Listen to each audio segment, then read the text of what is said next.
Eu quero repartir com vocês hoje o texto de Mateus, capítulo 14. Mateus 14, versos 22 a 33. Peço que você, ao término da leitura, não feche a sua Bíblia, para você acompanhar comigo a exposição. Está escrito o seguinte: logo a seguir, compeliu Jesus os discípulos a embarcar e passar adiante dele para o outro lado, enquanto ele despedia as multidões.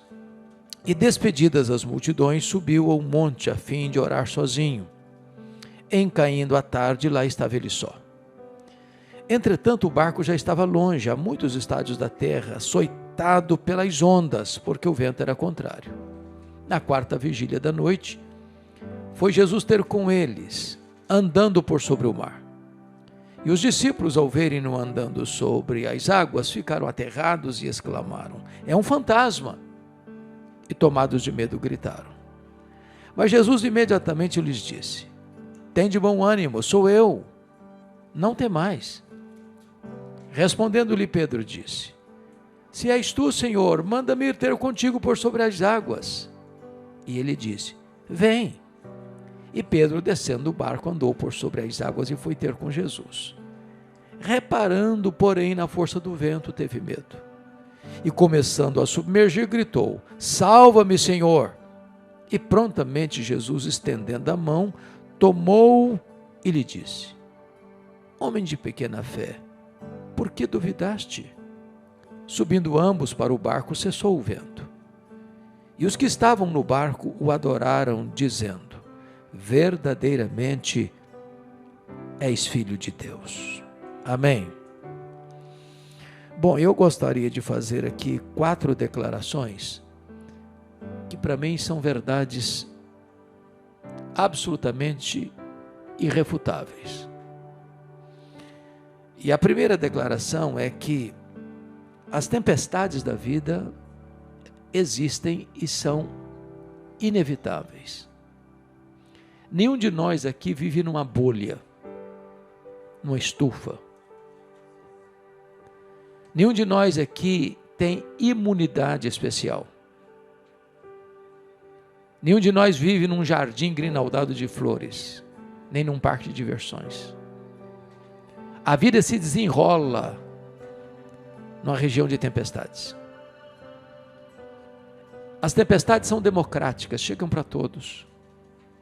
Ricos, pobres, doutores, analfabetos, governantes, governados, empresários, empregados, crentes e descrentes. Se você está passando por uma tempestade, você não é uma exceção da humanidade. A segunda declaração que eu quero trazer é que as tempestades são também imprevisíveis. Elas chegam de súbito. Elas não mandam aviso prévio. É um acidente grave, é uma doença súbita, é um divórcio doloroso, é um luto traumático, é uma rasteira do sócio da empresa, uma decepção amorosa, é um filho que se desvia do caminho e se envolve com drogas, transtornando a saúde emocional da família. São situações que você nunca imaginou passar na vida, mas está passando. Talvez a geografia desse episódio nos ajude a entender esse ponto. Todos vocês têm ciência de que o chamado Mar da Galileia é um lago, e um lago de águas doces. O maior reservatório de águas doces do Oriente Médio. Esse lago tem 21 quilômetros de comprimento por 14 de largura. Esse lago está a 220 metros abaixo do nível do mar Mediterrâneo. Esse lago está encurralado por montanhas. Do lado oriental, as montanhas de Golã, do lado ocidental, as montanhas da Galileia. No extremo norte de Israel, e não tão longe dali, fica o monte mais alto da nação, que é o Monte Hermon, cujo cimo sempre coberto de gelo. Ali ocorre um fenômeno muito curioso.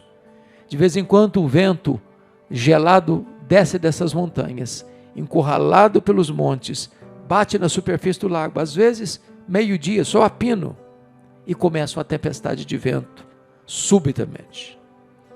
É provável que tenha sido isso que aconteceu, porque o texto diz que Jesus compele os discípulos a embarcar e passar adiante dele para o outro lado, e não consta que houvesse qualquer prenúncio de tempestade.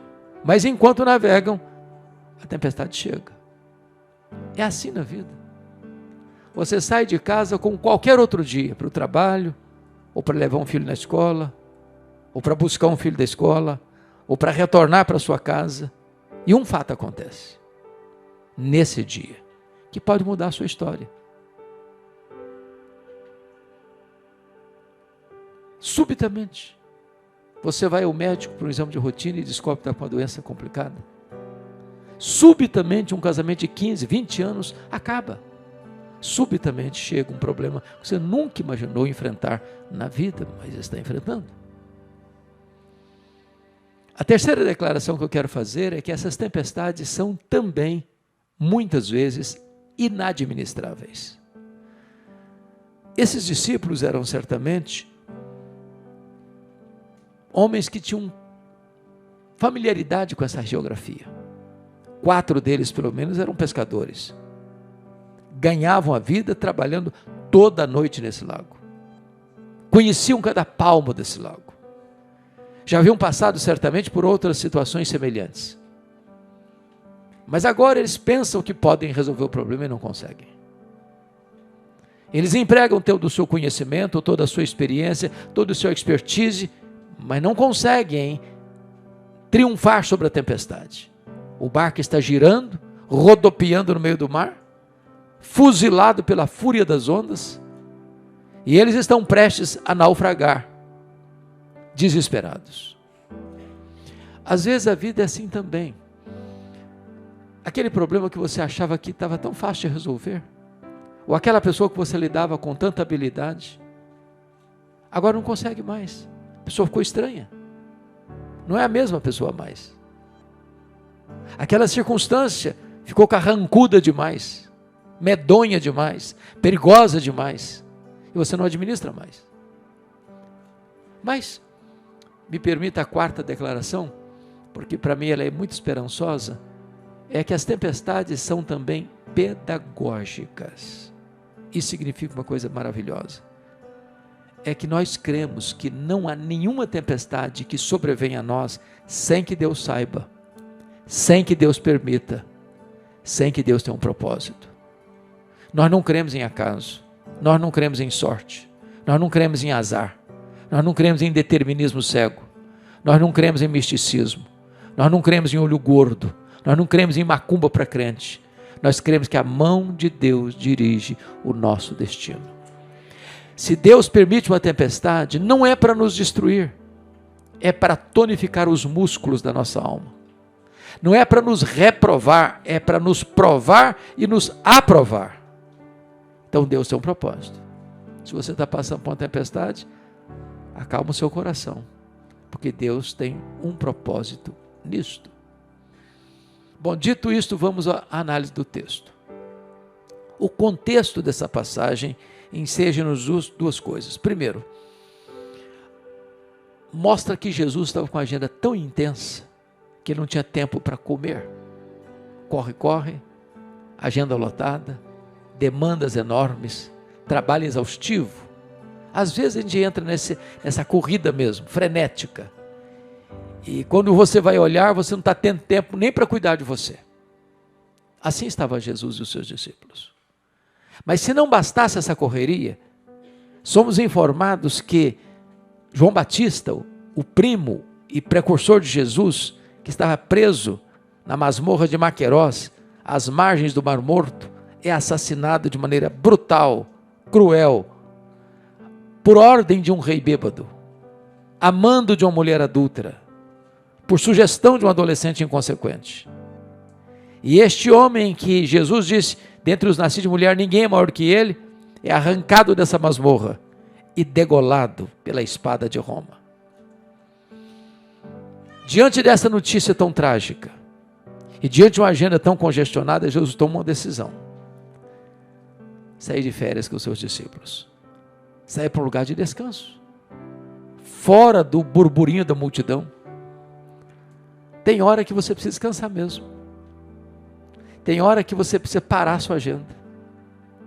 Tem hora que você precisa dar um tempo para você refazer suas forças, arejar a sua cabeça. Dar um passo para trás, para você dar 2 passos para frente.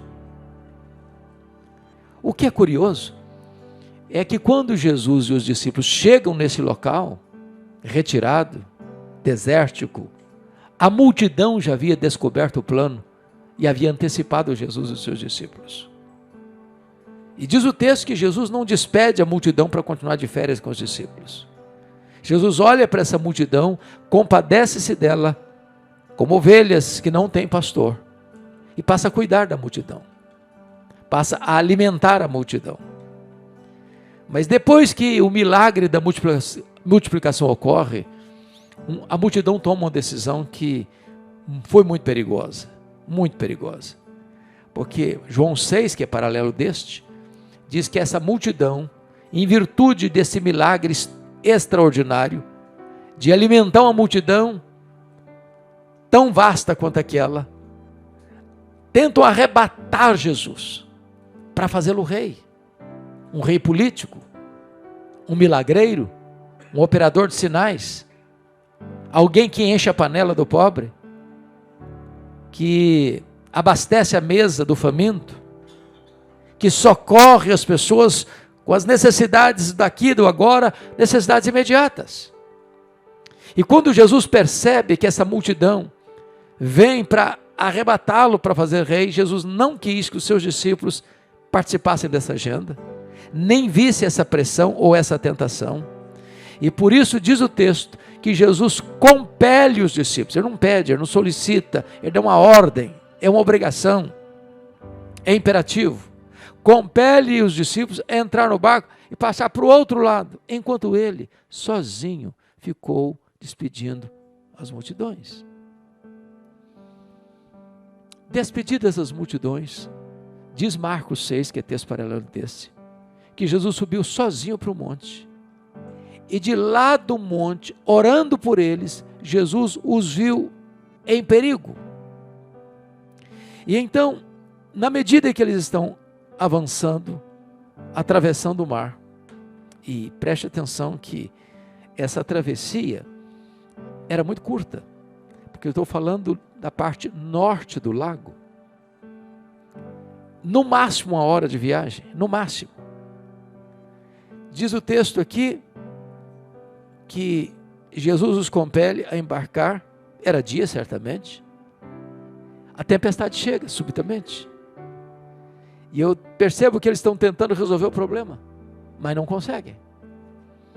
E diz o texto que já passava das 3 horas da madrugada, 4ª vigília da noite, e eles estão com o barco rodopiando ainda no meio do mar, com séria ameaça de um naufrágio. Quando então diz a Bíblia que Jesus vai ao encontro deles, e vai andando sobre as águas. E diante desse cenário, eles ficam mais apavorados ainda, porque de repente há um risco de luz na noite escura da tempestade, e o que eles enxergam? Alguém andando sobre as águas, mas nunca ninguém tinha andado sobre as águas. Então aquilo para eles não é um socorro, é uma ameaça. E eles ficaram mais apavorados ainda. Se não bastasse a circunstância, agora vem o medo de algo desconhecido. E gritaram: é um fantasma. E Jesus se dirige a eles dizendo: tenha de bom ânimo, sou eu. Não tenham medo. E Pedro então, num rasgo de fé, num lampejo de fé, diz: se és tu, Senhor, manda-me ir ter contigo por sobre as águas. E Jesus diz: pode vir, Pedro. E o Pedro pula do barco. E Pedro tem uma experiência única, singular. Ele começa a andar, e as ondas revoltas se tornam terra firme debaixo dos seus pés. Mas de repente, ele tira os olhos de Jesus, passa a reparar na força do vento e começou a afundar. E quando ele começa a naufragar, ele gritou por socorro: salva-me, Senhor! E Jesus prontamente levantou e disse: homem de pequena fé, por que duvidaste? E subiram ambos para o barco, e a tempestade cessou. E os que estavam no barco, diz a Bíblia, o adoraram dizendo: verdadeiramente és filho de Deus. Esse episódio, essa narrativa bíblica, enseja-nos algumas lições que passo a elencar. Primeira lição: nas tempestades da nossa vida, Jesus sempre vem ao nosso encontro. Isso é maravilhoso, porque tempestade tem, mas tem companhia de Jesus também. Luta tem, mas tem a presença de Jesus também. O que é curioso é que o texto de Marcos 6 nos informa que quando os discípulos estavam em perigo, porque o vento era contrário, Jesus do alto do monte os avistava, em perigo. E Jesus estava fazendo o quê? Orando por eles. Ele subiu sozinho para o monte para orar, e ao orar por eles, os viu em perigo. Eu quero dizer para você que o nosso grande sumo sacerdote está à destra de Deus, e ele tem os seus olhares em você. Ele vê você em perigo, ele vê você em dificuldade, ele vê as suas noites escuras, ele vê aquilo que ameaça você, que intimida você, que é um perigo para você, e ele está intercedendo em seu favor. Bom, eu não sei quantas vezes você já passou por tempestade, ou se você está passando por uma tempestade hoje. O que eu posso lhe garantir à luz das Escrituras é que o Senhor sempre vem ao seu encontro nas tempestades da sua vida. A segunda lição que eu quero olhar nesse texto é que Jesus Cristo vem ao seu encontro, ainda que na quarta vigília da noite. Todos vocês sabem que o judeu dividia a noite em 4 vigílias. Das 6 da tarde às 9 da noite, a primeira vigília. Das 9 da noite à meia-noite, a segunda vigília. Da meia-noite às 3 da manhã, a terceira vigília. Das 3 da manhã às 6 da manhã, a quarta vigília. Diz os entendidos que a hora mais escura da noite não é a meia-noite, é exatamente esse período da madrugada que antecede ao amanhecer. Agora, se você parar para perceber a geografia do lago, eu estou falando que eles entraram de dia para esse lago, para navegar. Já são 3 horas da madrugada e eles estão no epicentro da crise. Às vezes você pode dizer, bom, mas pensa em 9 horas, de 6 da tarde a 3 da madrugada. Pode ser uma eternidade. Tem hora que a crise, 1 minuto é uma eternidade. É a ameaça do naufrágio. É a revelação da impotência humana. É o esforço maior e resultado nenhum.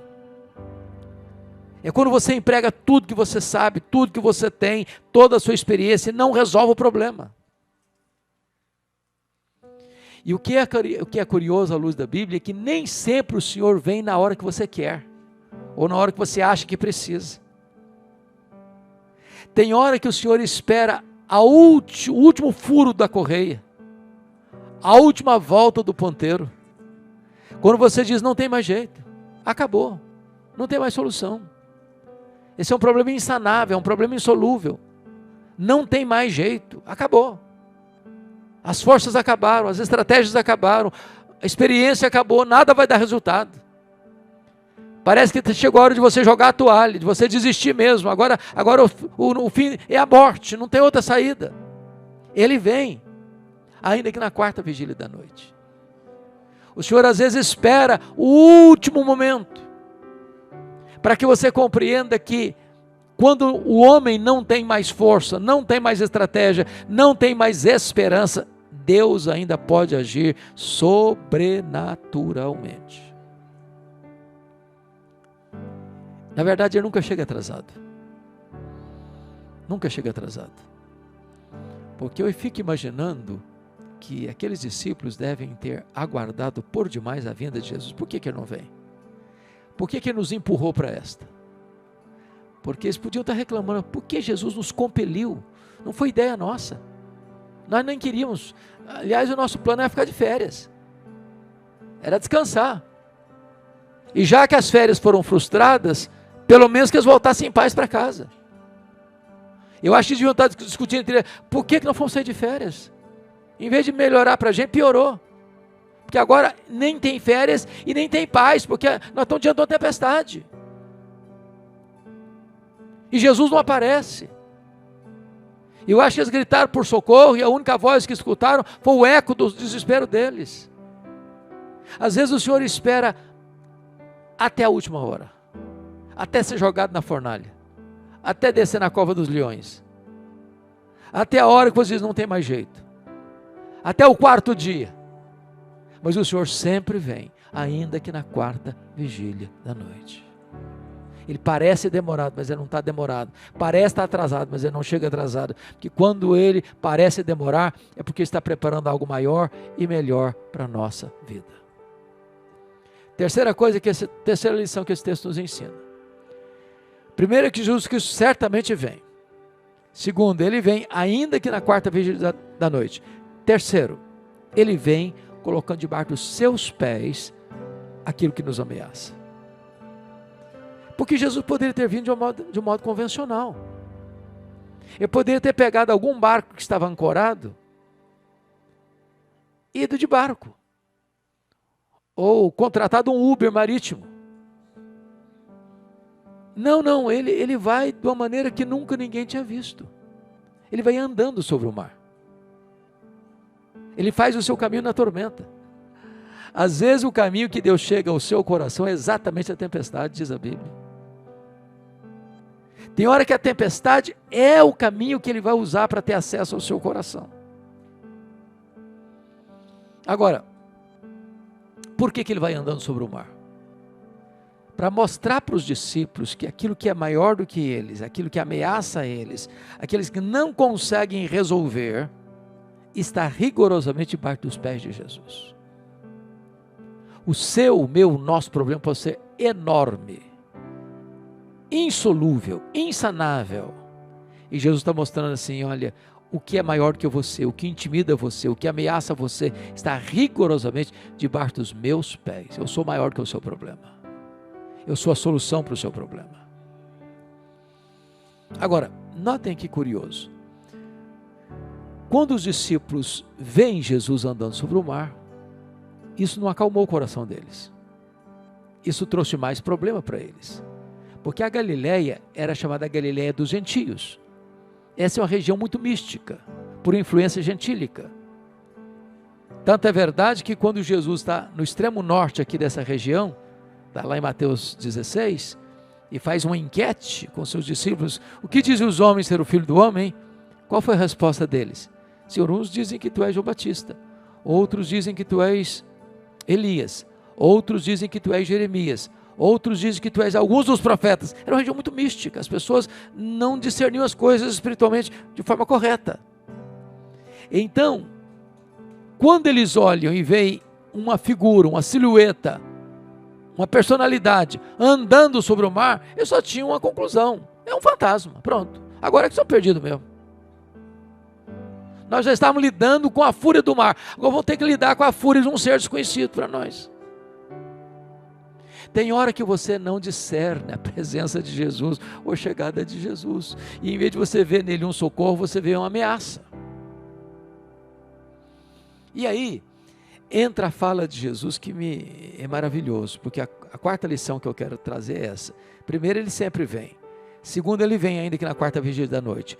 Terceiro, ele vem colocando debaixo dos seus pés o seu problema que ameaça você. Em quarto lugar, ele vem para acalmar o coração dos que estão aflitos. Então, Jesus não acalma a tempestade. Ele acalma os discípulos. Porque tem hora que o seu problema não é a circunstância, é o seu sentimento. Tem hora que o seu problema não está fora de você, tem hora que o seu problema está dentro de você. Então Jesus disse: tem de bom ânimo, sou eu, não tenho medo. Agora, notem comigo outra coisa. Há nos evangelhos duas narrativas de Jesus acalmando o mar. Na primeira ocasião, está relatado lá em Marcos 4, primeiro Jesus acalmou a tempestade para depois acalmar os discípulos. Quando Jesus disse para o mar, acalma-te, disse para o vento, emudece. E o mar tem ouvidos. E o vento escuta a voz do Criador. E o mar se amansa. E o vento recolhe as suas recâmaras. Jesus está dizendo, eu tenho poder para acalmar a circunstância que está assolando a sua alma, que está afligindo o seu coração. Mas aqui Jesus muda de metodologia. Aqui Jesus não acalma o mar, Jesus acalma os discípulos. E por que Jesus muda de metodologia nas duas narrativas bíblicas? Nas duas experiências, nos dois episódios? Porque Jesus sabe discernir quando a tempestade que mais assola você está dentro de você, quando a tempestade que mais assola você está fora de você. Tem hora que o seu problema não é a circunstância, é o seu sentimento. Então não adianta acalmar o externo se o interno está turbulento. Não adianta acalmar a circunstância se a sua alma que está tempestuosa. E Jesus está aqui nesta noite para acalmar tanto a tempestade de fora quanto a tempestade de dentro, tanto as circunstâncias quanto os seus sentimentos. Quinta verdade que esse texto nos apresenta. Primeiro, ele sempre vem. Segundo, ele vem, ainda que na quarta vigília da noite. Terceiro, ele vem, colocando debaixo dos seus pés o seu problema. Quarto, ele vem, quarto ou quinto? Quinto, ele vem para acalmar o nosso coração turbulento. Sexto, ele vem, agora é o quinto, ele vem para socorrer, assistir aquele que afunda na vida. Eu acho incrível a ideia do Pedro, porque às vezes a gente critica o Pedro, mas o Pedro é aquele homem afobado mesmo, é um camarada que age para depois pensar, fala para depois refletir. Tem Pedro aqui hoje, não tem? Agora, perceba você que o único que teve coragem de pular do barco foi o Pedro. Se és tu, Senhor, manda-me ir ter contigo por sobre as águas. Ele nunca tinha andado sobre as águas. É fé. É confiança em Jesus. É fazer o inusitado, é apostar no impossível. É acreditar naquilo que nunca tinha acontecido na história humana. Um ser humano como você e eu andar em cima das águas. Agora, veja você que todos nós somos Pedro. Aliás, o sangue de Pedro corre em nossas veias. O coração de Pedro bate em nosso peito. O Pedro mora debaixo da nossa pele. Nós somos Pedro. Afoitos, corajosos, confiantes. Daqui a pouquinho a gente escorrega. Vai lá para baixo. Altos e baixos, igual uma gangorra. E quando Pedro tira os olhos de Jesus, repara, porém, na força do vento, porque era uma tempestade. Era uma tempestade. Repara na força do vento. Naquele momento ele te dá uma titubeada. Naquele momento ele não confia mais. O problema era grande demais para ele.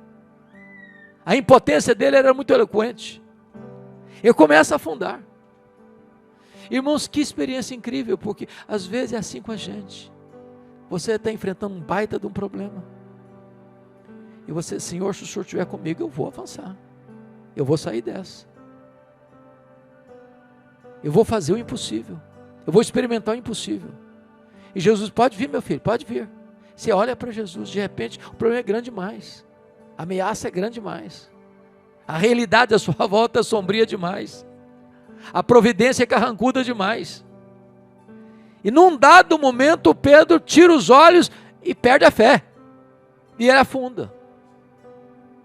Afunda. Eu sei que você nunca afundou numa situação dessa, mas às vezes acontece, viu, gente? O que eu acho magnífico em Pedro é que da mesma forma que ele tem pressa para crer, ele tem urgência para pedir socorro. Porque poderia dar um de valentão. Ele pode dizer, eu entrei nessa, eu vou sair dessa. Ele podia lutar bravamente para ir para a flor da água, sobreviver. Não, ele gritou por socorro. Ele clamou por Jesus: socorre-me. E eu quero encorajar você em nome de Jesus, na hora mais aguda da sua vida, mais difícil da sua jornada, você ter coragem e humildade de gritar: socorre-me, Senhor, socorre-me. Quantas vezes, nas horas mais sombrias da vida, nas noites mais escuras da alma, nos mares mais revoltos da nossa existência, é necessário gritar: socorre-me, Jesus, eu não dou conta, eu não consigo. Eu estava agora lá na casa do Alain, e abri minha Bíblia e tinha um envelope verde. Eu percebi que eu não tinha lido o que estava dentro. Sabe quando a pessoa na porta da igreja te entrega, depois o senhor lê, e você bota na Bíblia e você não leu na hora? Foi agora essa semana. E aí eu fui ler uma mãe aflita. Falou: pastor, não deixe orar pelo meu filho. Ele é dependente químico, dependente de drogas. Ele não consegue. Ele é compulsivo. Ele está escravo. A vida dele é um tormento. A nossa casa está desesperada. Tem hora que é preciso gritar por socorro lá de cima. Porque todos os socorros da terra não conseguiram resolver o problema. Toda a ajuda da terra não conseguiu sanar o problema. Tudo aquilo que você sabe e conhece não deu certo. Mas clama por Jesus. Clama por Jesus. Ele é poderoso para estender a mão para você. Ele é poderoso para libertar você. Ele é poderoso para curar você. Ele é poderoso para salvar você. Ele é poderoso para fazer um milagre na sua vida. Não tente lutar sozinho. Grite por socorro. Socorre-me, Senhor. O que é maravilhoso é que Jesus prontamente fez isso. Pegou o Pedro de lá das gargantas das águas profundas e o traz para a tona. E diz para ele: homem de pequena fé, por que duvidaste? Às vezes a nossa fé vacila, claudica. Por um momento a gente tira os olhos de Jesus. E tirar os olhos de Jesus significa naufrágio. Tirar os olhos de Jesus significa que eu vou andar com a minha força. E nós não conseguimos. E não conseguimos. Jesus então exorta Pedro: por que você duvidou, meu filho? Eu não mandei você vir. Eu não mandei você pular do barco e vir ao meu encontro. Por que você duvidou? Diz o texto, agora em último lugar, que Jesus vem não apenas para acalmar o nosso coração, mas Jesus vem para acalmar a nossa circunstância. Porque o texto diz que ambos subiram para o barco, e o que aconteceu? A tempestade acabou. A tempestade não dura a vida inteira, sabia? O choro pode durar uma noite, mas a alegria vem pela manhã. Se você está passando uma baita de uma tempestade, pode ter certeza, está pertinho de um tempo de bonança.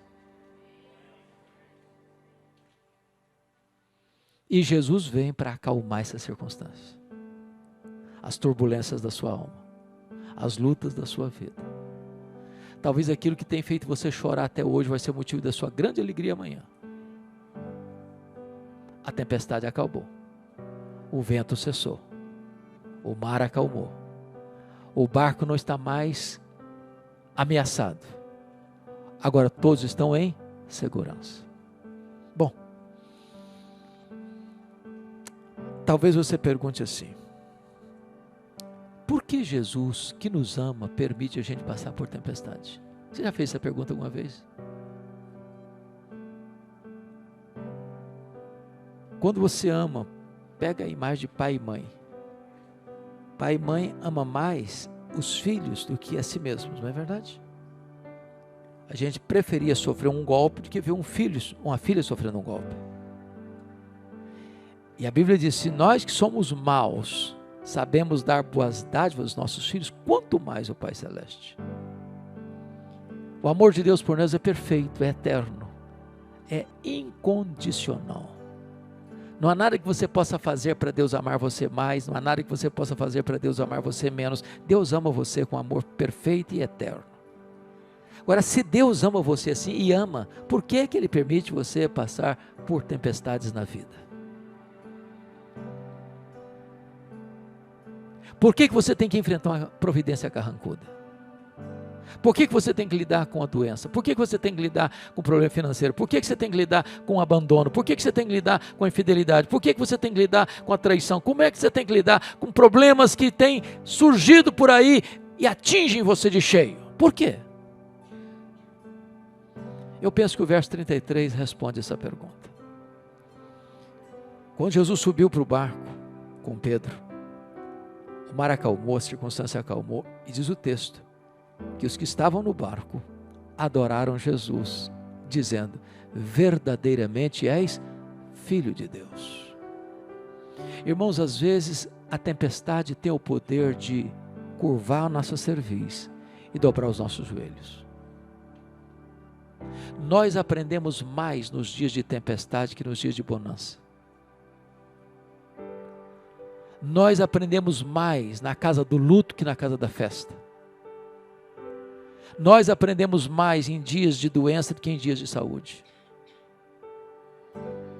As circunstâncias difíceis da vida têm o poder de abrir os nossos olhos espirituais, de revelar-nos profundezas que nós, de outra sorte, não aprenderíamos. Mas em segundo lugar, Deus permite a tempestade para que nós tenhamos uma visão mais ampla, mais profunda e mais clara de quem de fato Ele é. Porque esses homens já conheciam Jesus. Esses homens já eram discípulos de Jesus. Esses homens já tinham visto milagres de Jesus. Esses homens já tinham ouvido testemunhos belíssimos acerca de Jesus. Esses homens verdadeiramente já sabiam quem de fato era Jesus. Mas agora eles têm um insight maior, uma revelação mais profunda, uma convicção mais inabalável. E eles dizem, verdadeiramente és Filho de Deus. O Senhor não quer que você tenha um conhecimento dele, apenas um conhecimento teórico. O Senhor quer que você tenha uma experiência real e profunda com Ele. Não basta você ler num livro. Não basta você ouvir um belo discurso, uma bela aula de escola dominical acerca de quem é Jesus. Isso é tão bom, isso é importante. Mas o Senhor quer que você tenha uma experiência com Ele, profunda com Ele. De você ter algo tão marcante, tão profundo na sua alma, que você possa exclamar como os discípulos, verdadeiramente, verdadeiramente és Filho de Deus. A minha oração nesta tarde, nesta noite, é que nas tempestades da vida você possa ter a plena convicção de que Jesus está no controle. No controle. Eu acho que não era fácil para eles administrar algumas coisas. Por exemplo, não era fácil para eles receber uma ordem de Jesus assim, passemos para outra margem. Foi a primeira experiência, e enfrentou a tempestade, mas Jesus estava junto com eles. Agora não, Jesus os compeliu. O que é compelir? Me dê um sinônimo da palavra, do verbo compelir. Ordenou? Convenceu? Quem pode ampliar mais? O que é compelir? Então, a melhor situação é obrigar. É mais do que dar uma ordem. Você pega para o seu filho, por exemplo, você dá uma ordem para o menino lá. Menino, faça isso. Isso é uma ordem. O que é compelir? Tem que fazer. Faça. Não questione, não duvide, não postergue. Faça agora. Isso é compelir. Agora, como é que eles vão conjugar isso que Jesus compeliu a eles entrar no barco e enfrentar a tempestade? Qual a concepção que você e eu temos? Que se Jesus me manda fazer alguma coisa, vai dar tudo certo. Vai dar tudo certo, não vai ter problema, não pode ter problema. Porque se Ele está mandando é porque vai dar certo. Vai navegar em águas esmaltadas, fazer um voo de cruzeiro. Nenhuma tempestade à vista. Lembra do cântico que nós aprendemos lá na infância? Com Cristo no barco tudo vai muito bem. Vai estar tudo certo. E às vezes não está tudo certo. Mas quando parece não estar tudo certo, não é porque Jesus perdeu o controle, não é porque Ele abandonou você, não é porque Ele esqueceu de você. Ele está no monte, Ele está à destra do Deus Pai, Ele está olhando você, vendo você em perigo e intercedendo em seu favor. Na hora certa Ele vem ao seu socorro, ao seu encontro. Não era fácil para eles passar mais de 9 horas dentro de um barco, surrados por uma tempestade, e Jesus não chega. A demora de Deus parece difícil, muito difícil. Quem já orou aqui por uma causa há mais de 5 anos? Ou está orando por uma causa há mais de 5 anos? Tem hora que você pergunta para Deus: Deus, até quando, Senhor? Esse menino já nasceu orando. Você já perguntou para Deus assim: até quando, Senhor? Até quando? Às vezes você ora para a conversão de alguém da sua casa, o cara fica mais duro ainda, mais rebelde. Você ora por cura e a doença se agrava. Então, preste atenção. Se está demorando chegar a providência, não é porque a providência não existe, é porque Deus ainda está preparando algo maior e melhor para fazer em você, para que você possa dizer: verdadeiramente és filho de Deus. Então acalma o seu coração. Jesus está no controle. Ele nunca perdeu o controle. Sabe como é que o texto termina? Em João 6, que é paralelo desse, que eles chegaram aonde? No porto desejado. Sabe o que a Bíblia diz? Nós vamos indo de força em força, de fé em fé, sendo transformados de glória em glória, e cada um de nós vai comparecer perante Deus em Sião. Aquele que começou boa obra em você vai completá-la até o dia de Cristo Jesus. Não é você que vai segurar na mão dele, porque a sua mão é muito fraca. Você pode abrir a mão. É Ele quem segura você com a sua mão direita, guia você com o seu conselho eterno e recebe você na glória. Você está seguro nas mãos do Todo-Poderoso Deus. Não há circunstância e não há sentimento tão complicado que Jesus não possa resolver, acalmar, e pode fazer isso agora, aqui, nesta noite, neste lugar. Curva sua fronte, por gentileza. Vamos orar. Rendemos-te graças, Senhor, porque nos congregamos aqui na tua casa para adorarmos o teu nome, para ouvirmos a tua voz. Tu conheces cada pessoa que entrou nesta casa nesta noite. Tu conheces cada pessoa que está agora conectada conosco pelas mídias sociais. Tu conheces o histórico de vida de cada pessoa. Tu sabes, meu Deus, as dores, as lágrimas, as lutas, as angústias, os temores, as ameaças que cada pessoa aqui tem enfrentado na vida. Tu sabes, Deus, que tantos têm perguntado: por que o Senhor não vem? Por que o Senhor não vem logo? Por que o Senhor não resolve esse problema? Por que o Senhor nos empurrou para o meio dessa tempestade?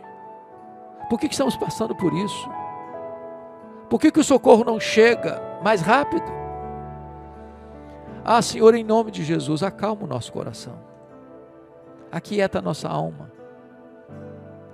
Vem ao nosso encontro, Senhor. Enxuga as nossas lágrimas, terapeutiza a dor do nosso coração, traz sobre nós o teu bálsamo, cobre-nos com óleo fresco do teu Espírito, tira, Senhor, as vestes de tristeza e cobre-nos com vestes de louvor, tira as cinzas, meu Deus, do lamento e põe nos nossos lábios um cântico de louvor ao teu nome. Dá confiança ao teu povo, dá serenidade ao teu povo. para que entendamos que por mais longa ou por mais dramática que seja a tempestade, Tu estás à destra de Deus Pai, olhando para nós, intercedendo por nós, estendendo a Tua mão de socorro para nós. Que o Teu povo saia daqui hoje consolado pela Tua palavra, para que tenhamos uma experiência mais profunda contigo, um conhecimento mais empírico e mais prático de quem Tu és, e que todos nós nos prostremos aos pés do Senhor Jesus, para adorá-lo, reconhecendo que verdadeiramente Ele é Filho de Deus. Te adoramos, te exaltamos e colocamos-nos ao Teu dispor nesta noite, em nome de Jesus. Amém.